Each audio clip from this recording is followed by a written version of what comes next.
I did different jobs. I was a cleaner, a caretaker. I was a waiter, cleaned a pig barn, all different experiences.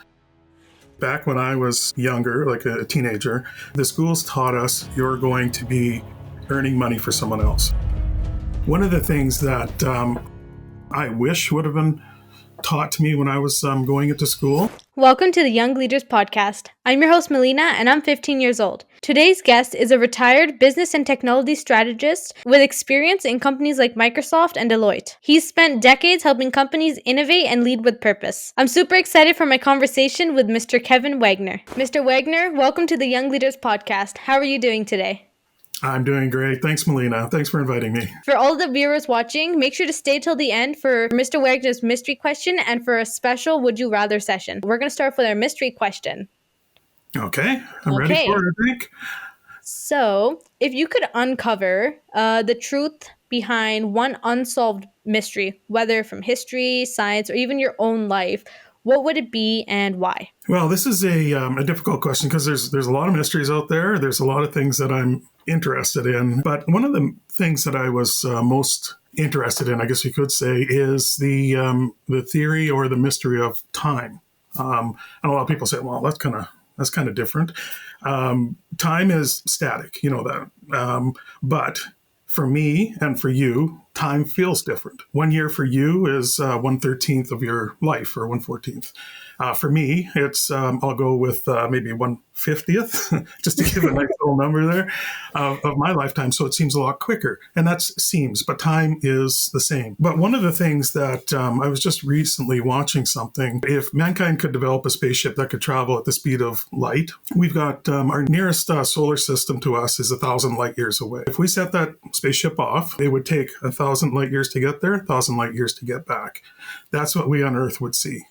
For the people in the spaceship, they would get there quicker, which is just the oddest thing to me. It's like you can manipulate time by how you do that. So they would get there in 50 years, and then they would come back, and they would be, let's say 100 years past or whatever, but on Earth, 2,000 years would have passed. And that to me is just fascinating. How does that happen? And the funny thing is, I was recently just looking on that because we're watching this video of all the Simpson predictions. And I'm like, what if there's a time traveler that kind of went back and gave them the script and stuff? And then so I went into this little, journey of researching how does time work. And I also watched the movie Interstellar as well. So it was like he was gone for, 5 years for his time, but it was like his daughter was 90 years old and he was only like 45 or something. So it's crazy how I think the theory is that the faster you go, the slower time moves. I think that was how it was. So it's funny how I was researching that as well the other day. It's totally fascinating. So and hopefully we'll find out some more things. As for time travel, who knows? I mean, with that, I can see travel into the future because you just whip around at that high speed and you can get into the future. But travel in the past, I don't think so. But who knows? Yeah, I was when I was going through that whole I'm a scientist and I'm going to create a time travel machine now. I was going through that phase like 2 days ago, and I'm like, you know what? If I can make a time traveler back, how would that work? And turns out you have to have a wormhole or something, and I don't even know anymore. Like, it's just messed with my whole brain. I'm like, how do you do this? And I'm like, you know what? Just leave it to the scientists who are working on it for now. Yeah. But there's figure it out. Yeah, exactly. Just focus on being a kid for now and not focus on the whole time travel stuff. Mm-hmm. Anyways, now we're going to go down, I guess, memory lane. And we're going to start off, what was your dream as a kid? I never really had a dream. I just had more of actions, if you want to call it, or feelings. And one of the things that as a child, I was always an explorer. I always wanted to see what's on the other side of the hill, what's around that corner, how does a house get built, how does the structure inside it fit, and all that kind of stuff. And that actually led me to almost want to being an architect because I wanted to see how things fit, how things could look aesthetically pleasing, and so on. So it was, I always had that explorer vibe in me. I always wanted to see those kind of things. So when I was in school, getting into grade 12 or something like that, you have to pick where you go or what you want to do after. I actually wanted to be an architect, and that's something a lot of people don't know about. But I had a choice of I lived right on the border of Manitoba, Saskatchewan when I was taking high school, and I had a choice of go to Regina for business or go to Winnipeg for architecture. We did aptitude tests, and the second thing on my aptitude was business admin. So that's why I chose to go to Regina and take business admin. So then what made you make that switch, I guess, from being like wanting to do architecture and then going into business? A lot was on that aptitude test. Although my number one choice, I tell your father about this and he laughs, is they recommended I become a funeral director. And that was just absolutely not in my, I'm good with people, and I can see where they get that from, but there's that dead body thing that just is not, is not my Wow. future. So, That's funny. and why I chose business is because I enjoy solving problems, and that seemed to be a better place to do that for me. And then when it comes to problem solving, then I guess what are like the steps that helped you figure out that that's what you wanted to do when it came to problem solving? Because I know when you have a problem, not everyone enjoys actually solving it. Why Hmm. did you like, I guess, did it just happen or did you do something that caused you to end up falling in love with solving problems? I think there's just things in my life, and when I talk later about advice for kids going into what they're going to do in the rest of their life. One of the things when I was younger, I did a lot of odd jobs. I did different jobs. I was a cleaner, a caretaker. I was a waiter. I cleaned a pig barn. And all sorts of other things like that, all different experiences. What I took from those, every one of them, when I was a cleaner, it was, how can I do this better? How can I make this faster? When I was a waiter, it was, I learned cooking skills for myself in the future, health, we want to call it food health safety, also how to deal with people, because people, you meet all sorts of different people when you're a waiter. So how do you deal with this type of person, that type of person, and so on. The pig barn, I learned that I never, never want to be in manual labor. I mean, I can do stuff around the yard and all that kind of stuff, but to put that wear and tear on your body for the rest of your life is, that's just a dead end. And that I think was the biggest thing that took me towards, I'm going to be at a desk or I'm going to be doing that, that kind of thinking work, not manual labor. I think my dad had said that you were a tourist. Oh, no, tour. I was in tourism. Yes. So let me talk about my journey, about where I was and what I did. So when I graduated from high school, I went to the University of Regina. Out of that, I got my Bachelor of Economics. I got my certificate in local government administration and my certificate in Canadian securities, which was basically a broker. So I had three things that took me to my new goal, which was to become a broker. Problem with that was, and I'll say this to everybody, you need to set goals, but if you don't put a plan behind those goals, it's just a wish. Also remember that goals can change, and not any fault of your own. You have to reevaluate your goals. You always have to look at changing your goals.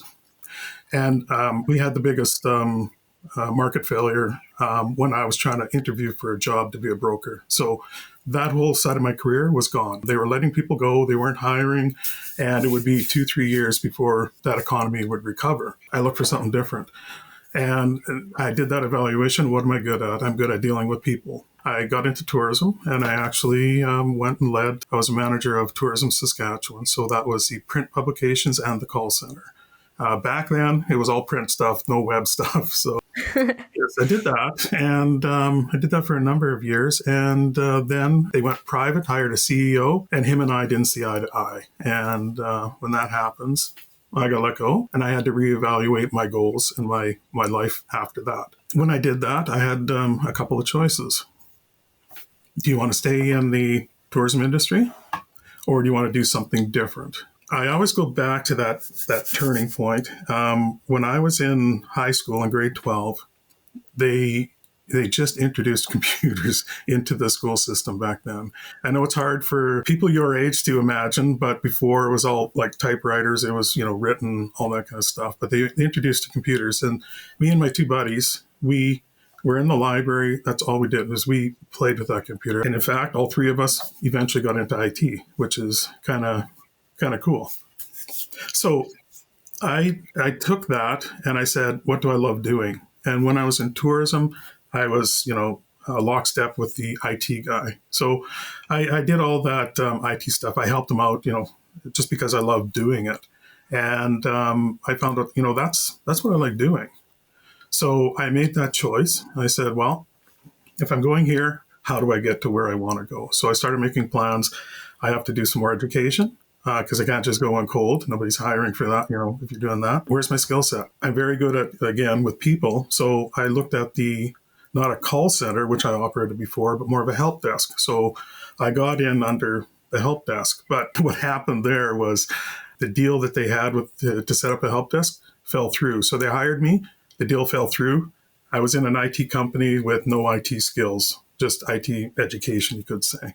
So I had to figure it out quick. And so I worked up from being on the help desk to all the way to being a senior consultant in that company. Wow, that's very cool. Then during that, I guess, whole discovery of your journey, do you think it's okay for teenagers and our viewers watching this to actually, it's okay for them to, I guess, spend many years trying to figure out what they want to do, or do they have to still have it figured out? Back when I was younger, like a teenager, the schools taught us you're going to graduate from high school, you're going to either get an education, you're going to be in trades, whatever. You're going into a career where you're going to be earning money for someone else. I mean, you'll be making money for yourself, but you'll be working for someone else. One of the things that I wish would have been taught to me when I was going into school, and I just recently, like 3-4 years ago, saw this, and I said, "Oh, why don't they teach this to kids in school?" And it's the cash flow quadrant, if you want to call it that. So are you familiar with it? Yes. Is it from the book Rich Dad Poor Dad by Robert Kiyosaki? You got it. Yeah. Yeah, I love that book. So you've got your first quadrant, and that's salaried employee. It's active income. And what you work, you get paid for. Yeah. That's what the schools were teaching us for. Then you go into the next quadrant, which is where you are, entrepreneurship. But you're still doing a lot of active income. So it's whatever you put into it, you get paid back out of it. You want to start moving. I mean, some people like that steady paycheck and they don't want to put any risk because as you move around the quadrant, you're introducing more risk. The other one is a small business or business and creating your own. So you're getting both active income and passive income. You're getting other people to work for you to get that passive income. And the final one, of course, is the investment, which is not one that you can start in, I don't think. It's very hard to unless you have rich parents that want to help out with that. But it's investing. So it's all passive income, requires high capital to start. But yeah, exactly. So that's what I wish they would have taught us. They just basically taught us to go do a job. And that's a disappointing part. And sorry, did I answer your question? I'm just all over Yeah. the Yeah. No, Okay. that's okay. Yeah, it does. Yeah, I agree with you. I actually wish that they taught me this as well because I had to go outside of school and then have to read that book, right? And I feel Yeah. like it'd be better because in the era that we're going in, I've seen that there's a rise when it comes to entrepreneurs now. There's more Hmm. people who are doing self-employment and stuff, and I feel like it's very important for kids to understand what to do in such situations, especially with I think there's been layoffs happening at Microsoft Hmm. and some other companies. I feel like it's important for people to understand what they can do outside of that and how to get, I guess, new careers or go through different paths to help them. The biggest advice I can give someone in high school, in school, or just coming out of school is be curious. That is such a good attribute to have. I've seen a lot of people come into when I was at Deloitte and I was managing people.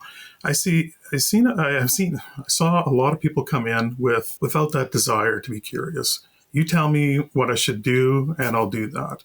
And some of the consultants that did well that I managed were the ones that said, "Why do we do it this way?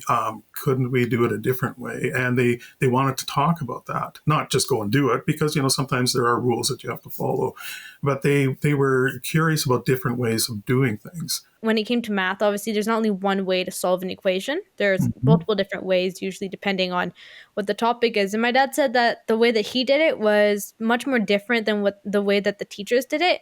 And because even though he got the same answer, they would still lower his marks because they didn't understand what way he was doing it at.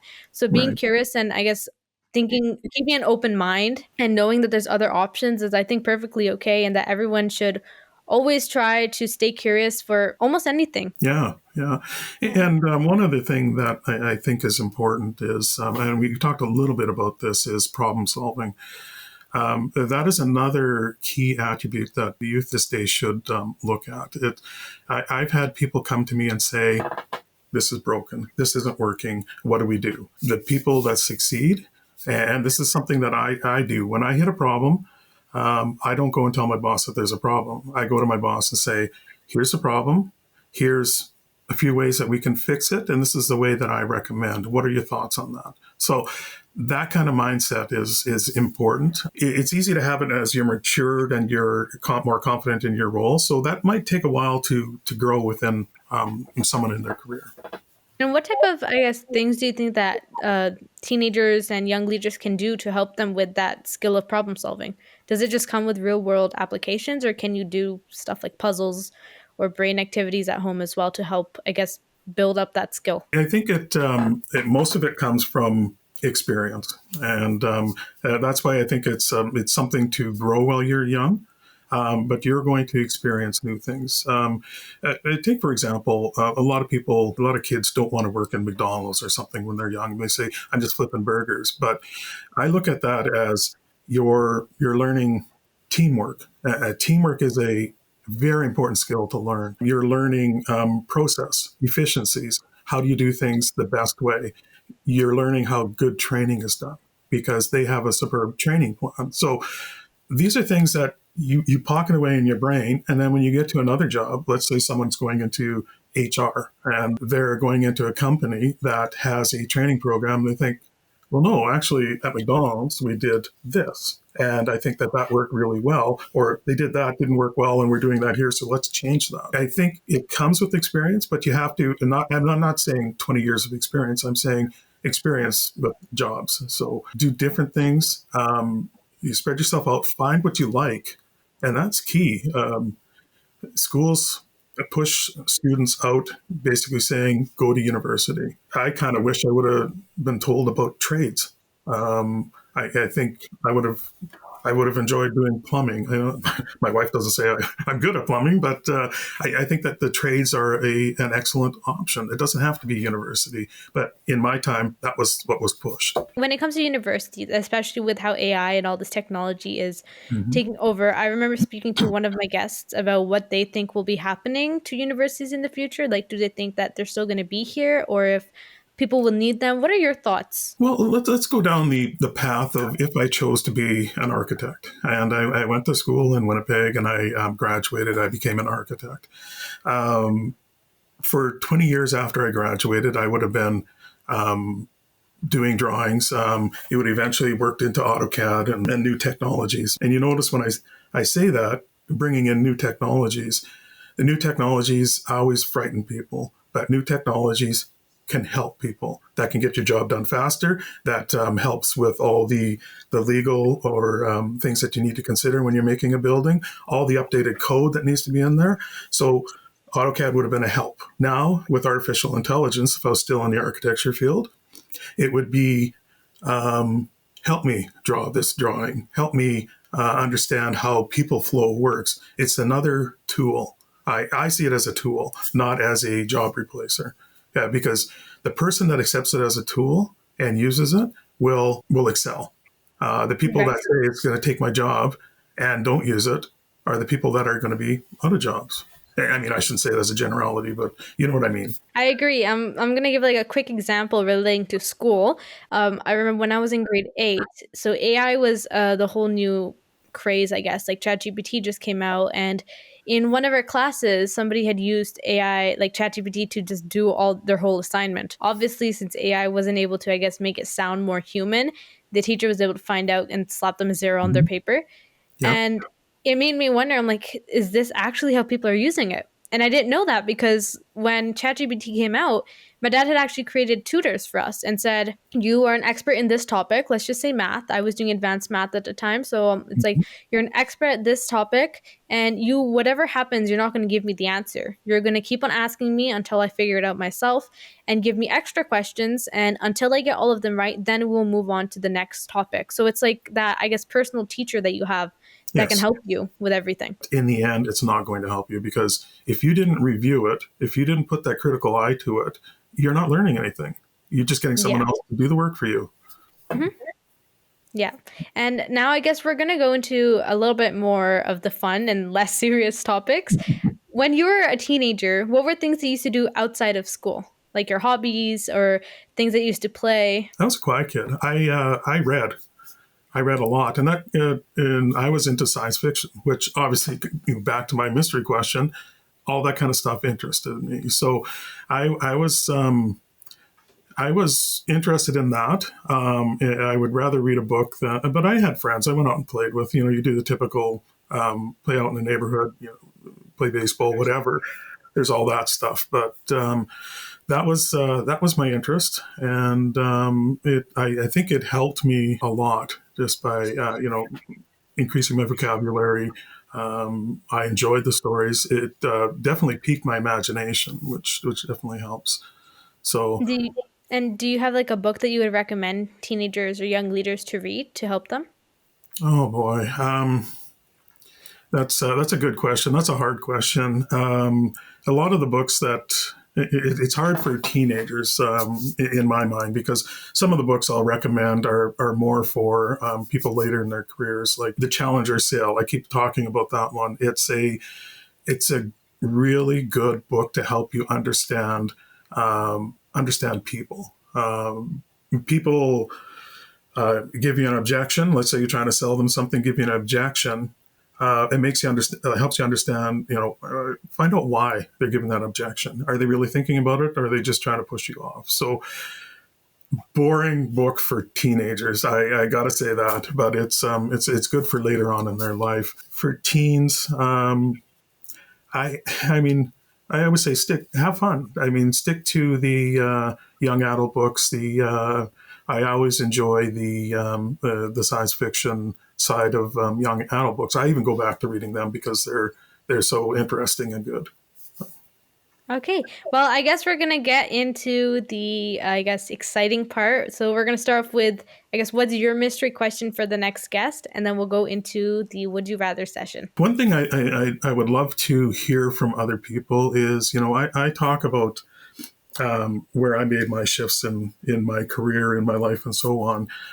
But as this next guest was growing up, they would have had different jobs, different things that they were doing. But I would like to know what the next guest found as the job that sort of cemented their future career.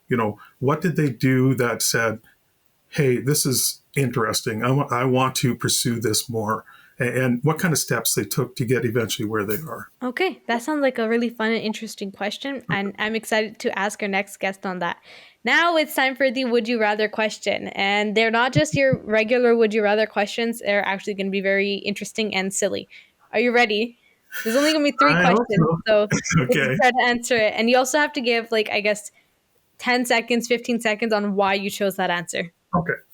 So, would you rather be followed around by theme music or have your eyebrows change to color based on your mood? I think I would go for the theme music. Like, I think it would be quite interesting. People can tell your mood. Like, if it gets into the heavy rock, stay away from me, kind of thing. Or we get into classical. It's good time. It's good thinking time, kind of thing. So yeah, I think that'd be cool. Okay. Would you rather randomly teleport every time you sneeze or have to announce every thought out loud? Oh, definitely randomly teleport when I sneeze. I don't think I want some of my thoughts going out. Yeah. Yeah, you're just giving someone a hug. Bye bye. Achoo. And then you're like, I don't know, on top of Mount Everest or something. But that also plays into my I love to explore. So I would love that actually. Oh, well, okay. I guess that's a good, that's a win-win from there. And Mhm. then, would you rather randomly switch languages mid-sentence or only be able to whisper in super serious moments? um, I've always wanted to learn different languages. I'm going to go with that mainly because I can't learn. I'm horrible at languages, so I would love to be able to speak another language.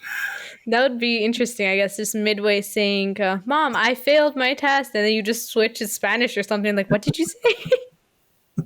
Yes, I was always a problem kid for my mom back then, so that would have made it even worse. Yeah, I think that would probably aggravate them. But Mr. Wagner, thank you so much for being here on the podcast today. I learned a lot from everything you said, and I do hope that our viewers enjoyed this as well. To everyone tuning in, make sure to like and subscribe.